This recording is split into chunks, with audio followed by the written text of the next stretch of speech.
for this video, we're gonna talk about a very simple technique.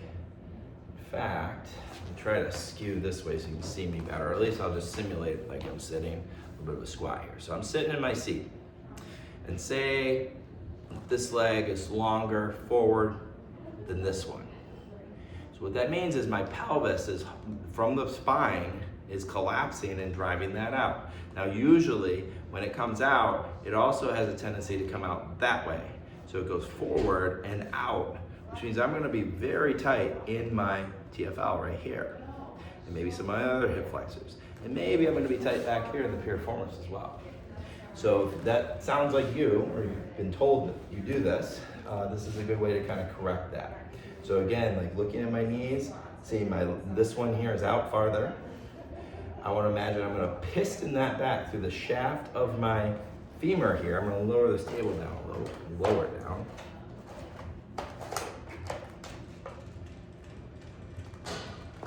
Okay, so imagine I got to pull my knees in, not touching, but just like I'm holding one of those foam bolsters there, or rollers, so that they're straight.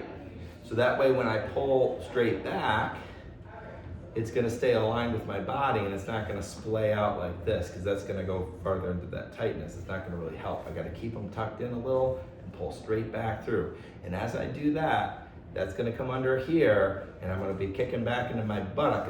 I gotta keep my chest forward just a little, or else I'm gonna be rolling back and leaning back, and that's also not gonna be very helpful. So I gotta keep my chest forward and my feet grounded. Feel my weight there and pull or piston, guide maybe with your arm a little bit. Just make sure you keep that chest lift, or you're not like rounding, collapsing there. You don't want a sore neck or shoulder. And pull that back as you squeeze in. And you can go back and forth and try to feel, does it feel tighter, stiffer on that side versus the other one? Does it feel like you're going downhill to the easier, stronger side and uphill to the weaker, tighter side? That's a good way to stretch right there. Just pin that, your buttock, your chest forward, your hip back, squeeze your butt like you're trying to stand up out of your seat almost, and down to the heel, and keep that thigh in. And as you lean and maybe twist a little bit, you feel that stretch. Maybe that low back's real tight back there, around that hip. Get that worked out, right? And then when you're sitting, just try to level those off, keeping everything aligned. That includes the rotation, so you're not splayed out or too much in, and straight back and bow forward. Try to get your hands up here maybe, feel the crease. You want to increase the crease. Shifting over there, feel the other side, balance that out as well. When you're holding here in the pelvis, try to level that bucket. Maybe the lower ribs too, tuck those ribs, level that bucket. Level, level, straight up and down, right? And then balance with the pistons, tuck in, nice and level, grounded through your feet, butt to heels. Hold yourself up, feel that connection, like squeeze and lift. Even the shoulder blades tuck. Lift, feel it all come together.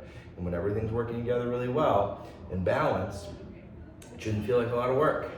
It should be like, hey, I can just kind of relax into this. Nothing's fighting me. I don't feel like my body's pulling me down. I'm handling my body. I'm solid. I'm secure. I'm strong. And I can do this all day long, because if I go back here, that's a lot of work for those abs.